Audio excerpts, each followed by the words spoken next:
Maxine Margot Rubin, and I am here with Robert Dean at the election headquarters of Vedat Gashi, who is running for a spot on the Westchester County Board of Legislators for District 4. The district includes Newcastle, portions of Somers and Yorktown. We're here to find out more about Vedat, if I can use that, and Yes, ma'am. we're trying to be very cordial here, and where he stands on important issues which affect the citizens in Westchester County. So good morning, Vedat, and let's get to know you a little bit right here. Good morning. Thank you so much for having me. I appreciate the attention on the campaign, and yes, absolutely, Vedat is the way to go. Okay, we're using Vedat. So what was your aha moment in wanting to run for this position? What was there that kind of hit you like, hey, I need to do this? The funny thing is, I've been involved in politics. I've helped other candidates run on campaigns. I think, annoyingly enough, my aha moment might have been when Trump won. I so expected Hillary to win, and I was so disappointed. It felt like an un-American result. And I think as I start looking at the political situation, I saw that our local representatives mimicked a lot of the stuff nationally that we were seeing, and that was so disturbing to me. I love my town. I love where I grew up in. I love my community. I thought that the people around me don't represent that strain of political thought, and I thought it was important that I ran. I think that was when I saw that our elected representatives in the town of Yorktown and then the state assembly and Senate were among the most conservative. I didn't think that represented us, and I thought that was important to go against. So why should people vote for you? I think they should vote for me if they care about the environment. I think if they care about women's health, if they care about responsible government. I think those are all things that are important right now. Especially, I think there's been so much focus on name calling and people on both ends of the spectrum pointing fingers at each other. At the same time, we have such important issues. I mean, our financial situation in the county was in a really difficult spot. Downgraded credit rating and the rest. This current administration has come back, and I think the election of the county executive, George Latimer, has been a welcome return to some actual paying attention to the issues. I think environmentally, we have a lot of really important issues in the district. I know in Newcastle we hear a lot about the airport traffic, so quality of life issues. But I think it's throughout the district, people that moved here, they either came here because of the nature or found the nature when they got here and found that they loved it. And I think we're fortunate to have a lot of green space.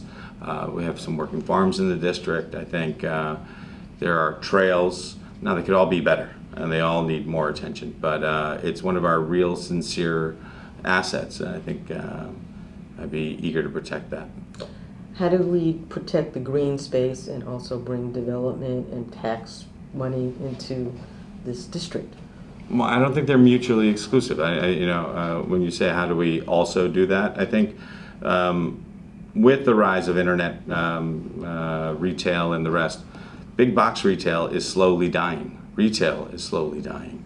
And I think it's going more towards service industry. And I think also this notion we have of development as against the environment there's some wonderful opportunities.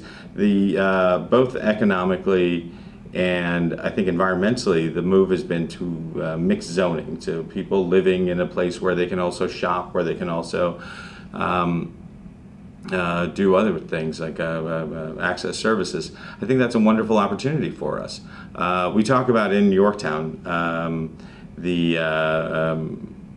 one of the things the last administration was really excited about, and its job, so I don't want to badmouth it, but we brought in a Lowe's. That Lowe's was brought into a space which required us to cut trees and move a historic home. that at the same time, while there's empty space and or stores that are vacant. And I think if we are smart about our development, our economic development, we forward both ends. And I think we do that by, frankly, being more forward-thinking and less reactive. Yeah, there's a lot of reactive. It's proactive versus reactive world, it seems. In terms of getting millennials back to the county, it seems because of the high cost of living and the ability to have a place to go, restaurants and socialize. Is there anything to bring back the younger folk who are having some struggles to the county? Because I know that number's kind of down. Well, I think interestingly, it's our we talk about affordable housing as distinguished, and sometimes people say, "Oh, low-income housing." It's a very different thing. When we do that, when we talk about affordable housing, we talk about people who could earn up to I forget what the number is, 96,000 maybe a year, and that includes our seniors, that includes our teachers and firemen, sometimes some of our young couples. I think it's a way to keep some of the people that would love to stay here, empty nesters, in town, but also the youth. The youth. There's going to be the draw of the big cities, and frankly, everything's expensive. So we have to find the things that are going to keep them here. The schools here are obviously a draw, but the nature is also a draw. I think as people find that they can telecommute and work remotely, it's going to be hard to compete with some other areas, let's say down south.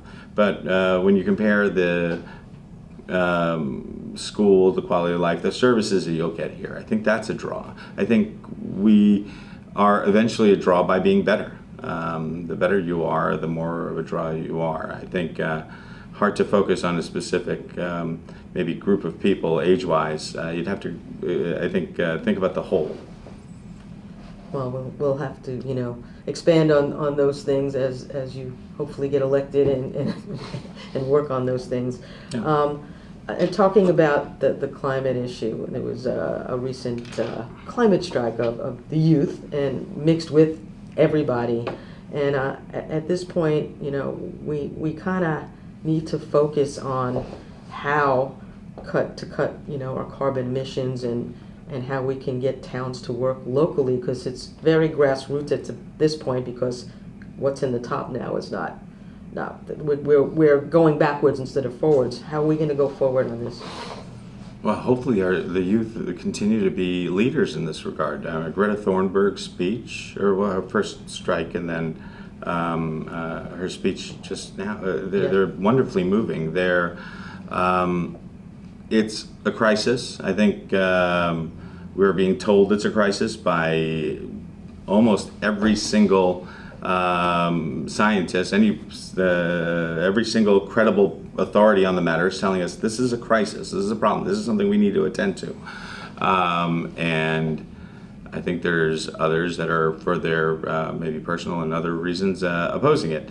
I think New York State did well to pass far-reaching legislation. It has some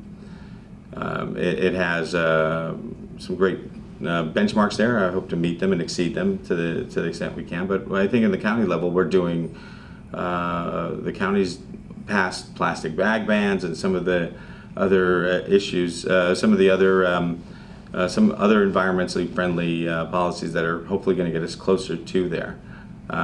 We promote electronic charging for the vehicles, and I think anything we can do to make it easier and better for people to do that. But frankly, I think these are big issues. It's going to take some real changes in the way we think about our economy, maybe even the way we think about getting to work. I mean, I drove here. I should have biked. I live 5 miles away. Those sorts of things would all help in the aggregate. We're biking is a thing up here. There's beautiful trails, but then you still have to drive on the roads. But I have one personal beef in terms of what's going on with adaptation and with respect to storms. We had Superstorm Sandy, and we've had storms after that. And we have one company, Con Ed, that fails miserably as far as I can see. They failed me miserably. And I just want to know how we can maybe have them not be our provider anymore, because I don't think Westchester should have a company that's dealing with New York City and Westchester and never gets, service that it should be getting. Do you think that in terms of a monopoly, should it be broken up, and how do we get better service either from them, and how do we adapt to these storms that are frankly coming from the climate change problem? No, it's absolutely an issue, because it's both a monopoly. It's both that they have the exclusive authority over it, and actually in throughout the district, it's Con Ed in Newcastle. In Yorktown, we get NICEAG, and I tell you what, no great shakes there either. I actually just today, I think a letter to the editor was published where I speak out against NICEAG's attempt to raise their rates by 22.7%. 22.7% when they have the worst rating with these storms. And I think the reason we have these storms, or rather, excuse me, climate change and some of that goes in the reason we have these storms likely, but the reason why we have these outages, these problems that we continue to have, is because we have outdated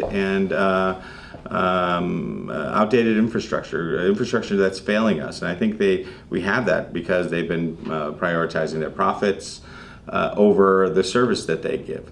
And I understand the incentive of a business to do that. But when you're a monopoly, when you serve a fundamental service to the people and are given the right to do that without any challenge from any competitors, then I think we should hold you to a different standard.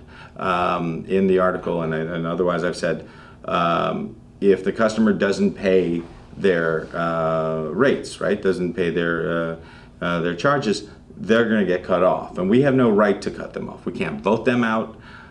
Really have to be held. We have to hold them to the standards. And I think part of holding them to those standards, to higher standards, is requiring them to do things like modernization and infrastructure. NICEAG, for example, didn't have a tree. It was called vegetation management program. It was the only one of the major providers not to have a vegetation management program.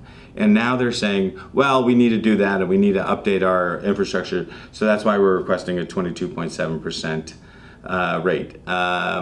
It's unacceptable, and frankly, it's something that we need to be paying a little bit more attention to and be a little bit more demanding, because at the end of the day, they are a public utility and the public has a say. Yeah, I as a public would love to have more of a say with them, because they, I don't know. You got to wonder in this day and age, it's almost 2020, what goes on and why things are not, done the way they should be done. And it's just constant problems. Speaking of problem, Westchester County Airport Expansion. I know a lot of people, the traffic, air traffic, the pollution. I've been living in this county for over 30 years, and I've never seen, and heard so much air traffic. And a lot of people want, these jets that come in, the private jets at all hours of day and night. And there's nothing that stops that from happening. So what would you do on the county level to try to get that expansion maybe not as expanded, and to stop the willy-nilly jets, net jets, whatever, coming in at all hours of the night? Well, it's a super complicated problem because it's got so many different levels of. It's a combination of local, town, state, and federal legislation. So the FAA, in certain regards, there's certain things you can constrain and certain you can't. I think you hit on it when you talked about the private jets. It's the three classes of the two-seater plane versus the big airlines. It's these small middle range, like say 14, 20 seaters that we're getting more of, and I think it feels like an explosion of them. Have really, it's when I declared that I was running for this position, the first thing I heard, and I heard repeatedly, was about the airport traffic, or the airplane traffic. There's certain issues there that I'm told that there are other sides to. One thing about the garage, the housing of airplanes, and one of the counters to the opposition. One of the counters to the opposition was that, well, the people that are flying out of here would just fly out of, would continue to fly out of here, but they would have to, the plane would be housed in Teterboro or something, and then they'd have to deadhead back on the way out because the executive is going to want to fly out of HPN. I think to the extent that we can, we have to do as much as we can, because really, if we're not serving our constituents, if we're not serving the people who are being so severely inconvenienced, and I think you're not doing your job. I know that the county's already worked to get good and reliable noise readings to be able to substantiate the complaints. I think the county's working on looking, seeing what the existing plans are and what the plan is going forward. And I think I'd be eager to continue those. I think there are also existing agreements that seem to have been not followed or as much as they could have, and to the extent that there is a contract saying that somebody's going to do a particular thing, then I think it's right for us to require that of them. The airport traffic and the noise and the inconvenience, and it's a sincere inconvenience. I don't want inconvenience sounds almost like you're minimizing it, but if it impacts your kids' sleep and your ability to live in your own home, I think that's a really sincere and important thing. But on the other side, we also talk about, I think a lesser talked about thing is this water pollution, the PFAS and PFOA used from the water pollution from the, I think, fire retardants and the material they use to de-ice the runways. That's a really serious environmental issue that's less talked about, and I think that's another thing that I think demands attention. Right. Yeah. Well, I mean, there's a lot in the county that we need to address, and to get everybody on board and to work with the county executive. And so I'm just going to ask a different question. I know you ran a marathon, and I know a friend of mine, kind of helped you along the way. Shout out to Peter. And I know you ran it under 5 hours with not that much training. How do you relate running the marathon to running for this position? That's an unexpected question. Shout out to Peter. Peter is a fantastic friend, former neighbor of mine.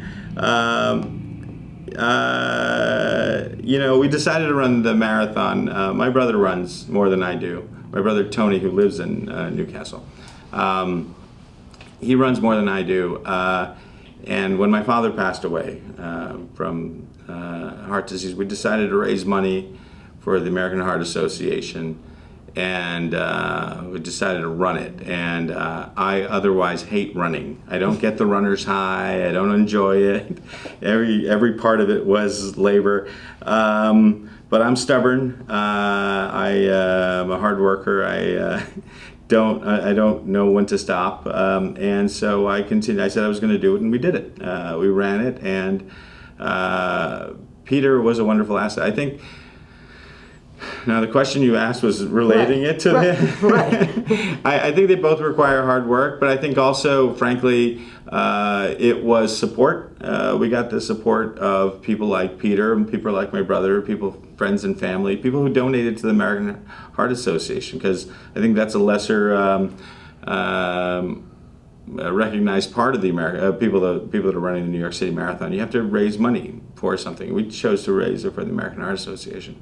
So I think that's community, that's bringing people together, and that's deciding on what a goal is and finding the resources to get there. And then it's a lot of hard work. It's a lot of sweat.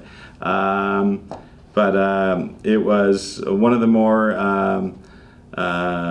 cool things I've done, and I won't do another. I don't think I will. Okay. I think I wanted to get in a question about social media, about how you're using that within the campaign with your advisors here and everyone. I mean, I know it's a huge part of getting the word out, and so where can people get information through social media about your campaign? Well, we've tried to do it every way that we can. We have a website. It's vedatgashi.com. Facebook. I'm on Facebook. There's a Vedat Gashi for County Legislator, Gashi for New York. Twitter. I think Twitter is Vote Gashi. Instagram. There's segments of the population that use Instagram more than others. The youth, especially, it seems. But I think one of the hard things is with the newspapers dying. Newspapers, local media coverage used to be so much more robust. County media coverage used to be so much more robust. And the closing of FiOS News 1 now, we don't have as many outlets to reach out to voters. We concentrate on knocking on doors. Failing that, writing our neighbors. Failing that, calling our neighbors. But it's a big district, and the houses are far apart a lot of times. So social media is important. Any way we can go and talk to our neighbors and meet more of our neighbors and communicate what we stand for and how we stand for it, I think is something that we have to pursue. I'm obviously no expert from the way I'm talking about it, but I know it's something that we try to be mindful of and try to push it out and just show people. Do you do the tweeting, or do you have someone do it for you? It's a Who tweets out for you? It's a combination of it. I think I like tweeting out my own things, especially on Facebook and some of the other things. On occasion, we have a team of people, and if there's an article of significance, they'll tell me, "Oh, we're going to put this out," and a lot of times that's events in the town and events in the town or in the county. And matters of significance for the people, but it's going to be a team effort. How's that impact to communication? Do you find people reaching out to you through that? Like, do people tweet back at you with responses, or? Yeah, the responses. I've occasionally been asked specific questions. So that happens more on Facebook. I find that on Twitter, you asked the question is specific about Twitter, but on Twitter I find it more likes and on occasional a personal message. So you're not like Trump up at 3 a.m. tweeting away at the TV? I may or may not be. When I was sick a week ago and on cough medicine, apparently I sent an email to my staff at 2 a.m. Okay. But no, I do actually like to respond myself to the emails and to the to the emails and to the tweets, and they're asking questions of me, and I at the end have to be responsible for it. So here we have it. We have Twitter and Instagram and all those things we'll put up. And any final thought you can give us before we wrap here? No, I sincerely thank you for covering, for agreeing to this interview. And thank you, Robert, for also being here. I appreciate the coverage. I think, like I said, any way we can get out to our neighbors and let them know what we're doing and give them an opportunity to find us is a great thing. So thank you so much for doing that. Thank you, and good luck, and I hope to see you in the county. I appreciate it. A seat in the county.